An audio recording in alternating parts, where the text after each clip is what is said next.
Life పట్ల చాలామందికి ఎలాంటి లక్ష్యాలు ఉండవు. ఈ ప్రపంచంలో మనం బతుకుతున్నామంటే కనుక ఖచ్చితంగా చాలా అదృష్టవంతుల కింద లెక్క.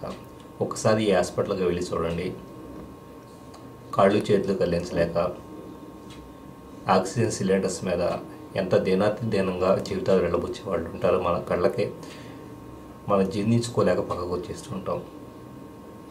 జీవితం అంటే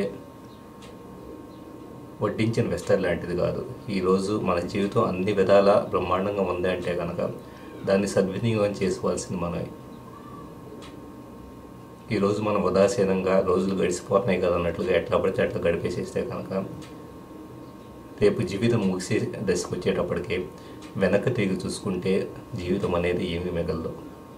టేకెన్ ఫర్ గ్రాంటెడ్గా తీసుకోవడానికి అది జీవితం ఉంది. మన లైఫ్ కంటే ఒక పర్పస్ ఉంది.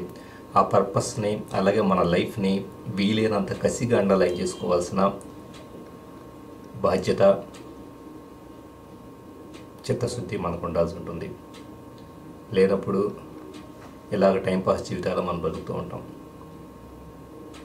చాలామంది లైఫ్ పట్ల చొరవ తీసుకోవడానికి ఎంతో భయపడుతూ ఉంటారు. అంటే లైఫ్లో ఒక లక్ష్యాన్ని ఏర్పరచుకోవాలన్నా కానీ, కొంత కష్టపడాలన్నా కానీ అది మన వల్ల ఎందుకు అవుతుంది అని చెప్పేసి అన్నట్లుగా ఒక లక్ష్యం ఏర్పరచుకోవడానికి వెనక ముందు ఆడుతూ ఉంటారు. అసలు లక్ష్యాలు ఏర్పరచుకున్నప్పుడు మనకి ఉన్న ఈ జీవితాన్ని ఇంకా ఎలాగ నెట్టుకురాగలుగుతాం? నువ్వు ఈ పని చెయ్యి, ఎలా రాణిస్తావు, ఎలా కష్టపడు అని చెప్పేసి అని ఎవరు వచ్చేసి మనకే భుజాలు తట్టేసి ఎవరో చెప్పరు. మన జీవితం పట్ల చొరవ తీసుకోవాల్సింది మనమే, కష్టపడవలసింది మనమే, సాధించాల్సింది మనమే, ఎంత ఉన్నత శిఖరాలు ఎదగాలన్నా కానీ ఎదగాల్సింది మనమే. ఖచ్చితంగా ఇది నేను మనస్సుతో చెబుతున్న మాటలు. జీవితాన్ని మన కంట్రోల్లోకి తీసుకోకపోతే జీవితం దాంతట అదే సాగిపోతుంది. ఎలాంటి లక్ష్యాలు లేకుండా ఎక్కడెక్కడ చిక్కుబళ్ళు పడిపోతూ జీవితం పట్ల ఒక స్పష్టమైన దృక్పథం అనేది ప్రతి ఒక్కళ్ళు ఏర్పరచుకోవాల్సిన అవసరం ఉంది. ఇక్కడ చాలామంది ఎవరో వచ్చేసి మన భుజం తడతారని చెప్పేసి ఎక్స్పెక్ట్ చేస్తూ ఉంటారు. ఎవ్వరో మనల్ని భుజం తట్టరు, ఓదార్చరు, మన కష్టాలు ఓదార్చరు. అలాగే మనం ఏదన్నా సాధిస్తే కనుక ఒక చిరునవ్వు నవ్వి అప్రిషియేట్ కూడా చేయరు. ఎవరి దగ్గర నుంచి చిరునవ్వులు ఎక్స్పెక్ట్ చేయకండి. ఎవరి దగ్గర నుంచి అప్రిషియేషన్ కావచ్చు, ఎంకరేజ్మెంట్ కానీ ఎక్స్పెక్ట్ చేయకండి.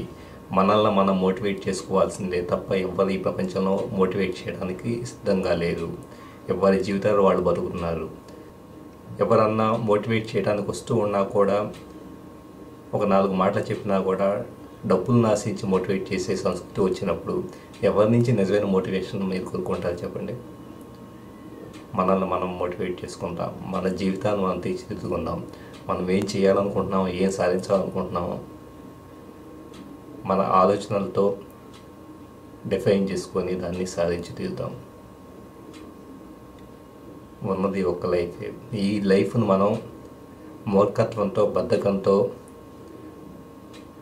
క్షణాలని, రోజుల్ని గడిపేసేస్తూ సాగదీస్తూ పోతే కనుక ఈ జీవితం ఉన్న ఒకటే ఒక పురుగు పుట్రగా బతికి ఎలా చనిపోతుందో అలాగే మనం కూడా బతికి చనిపోయినట్లు అవుతుంది.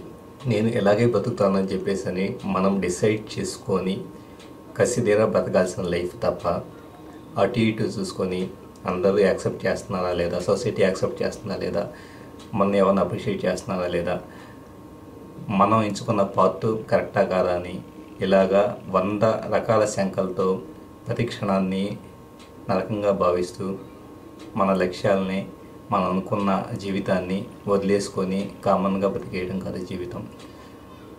ఇలా బతకాలనుకున్నప్పుడు ఇలా బతికేయడమే.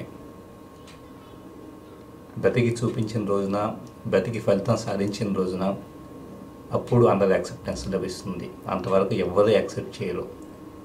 మనల్ని మనం యాక్సెప్ట్ చేసుకోవాల్సిందే తప్ప. సో లైఫ్లో సాధిద్దాం.